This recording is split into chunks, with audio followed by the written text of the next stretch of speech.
Here the headline says, Trade unions urge ban on working on Sundays. This is from the Serbian Monitor, a publication from Serbia. It says, several options have been considered regarding the introduction of a ban on working on Sundays at retail facilities. A joint stakeholder meeting is scheduled in February, that's next month, just a few days away, where all proposals will be analyzed and possibly a final decision will be made. The Association of Free and Independent Trade Unions points out. The president of the association, Ranka Savic, says that foreign and domestic retailers, trade unions, and government representatives will attend the meeting to discuss all the proposed models. So here they're going to weigh out whether or not to have Sundays banned as a day of work for laborers, and this is a trade organization, and we have been counseled that the trade unions will be instrumental upon bringing upon this world a time of trouble such as never was since there was a nation. Also, we've been counseled that the trade unions will be instrumental in preventing our work in the cities. And as we examine what is going on right now in China, that there is a lockdown on certain cities that are experiencing this coronavirus due to the outbreak. They've locked down those cities where there have been travel bans on trains, buses, planes, and various modes of transportation because of this crisis. Brothers and sisters, this is just a glimpse of what is coming in the future. Now's the time to be moving out of the cities. Just as Lot and his family were called by the angels to leave the cities, God is sending forth his first, second, and third angels' messages, letting the people know now's the time to leave the cities. Notice what it goes on to say in the article.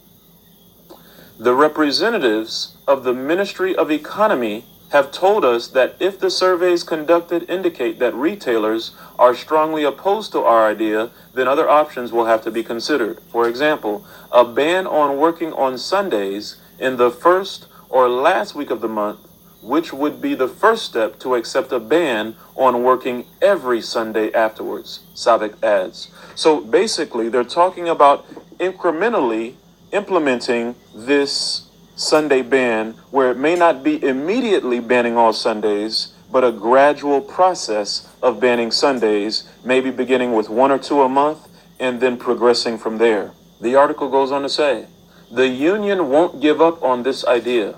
We wouldn't be happy if the ban is only applicable to 1 or 2 Sundays a month, but also there's still no reason to reject it, says Savic. Now this again is the president of the association of this trade organization, showing us that they will persist until they get their Sundays completely off of work, showing us the Sunday movement is here. And in another organization, here we find in Europe, here it says the European Sunday Alliance. And this is a network of national Sunday alliances in Europe of trade unions, civil society organizations, and religious communities committed to raise awareness of the unique value of synchronized free time for our European societies. Sunday and more general, decent working hours are the focus of our campaigns in our founding statement.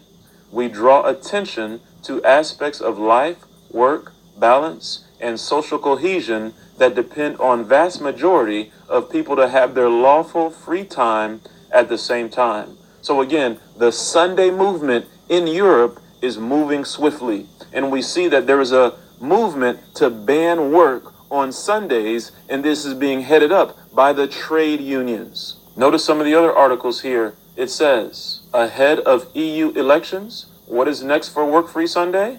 Now, basically, this is a movement for no work on Sunday. This is an article from February the 18th, 2019. Again, pushing for no work on Sundays. Here it says, almost 50% of employees in Croatia work overtime.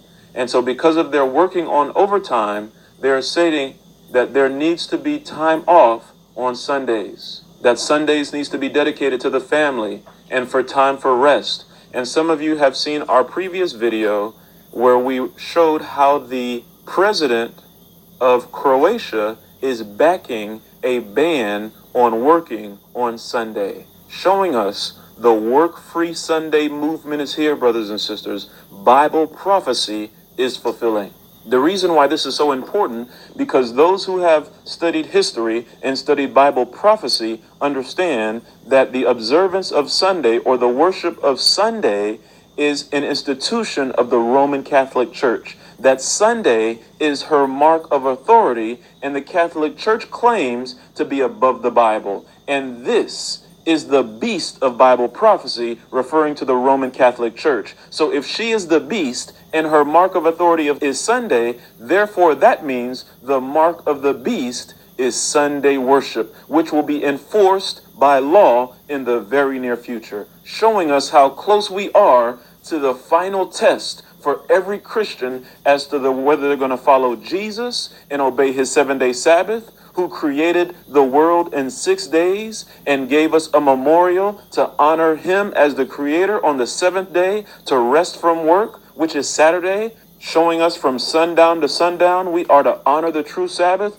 or we're going to follow the Antichrist and follow Rome and the papacy and their uplifting of the false Sabbath, which is Sunday. What choice will you make? Will you follow Jesus and his truth? Will you stand to suffer and to be persecuted with those who are faithful to the Bible? Or will you follow the majority and follow the Antichrist in embracing Sunday observance? The crisis is here, and now's the time to act as we prepare for the second coming of Jesus. Let us not doubt God's ability to provide for our every need.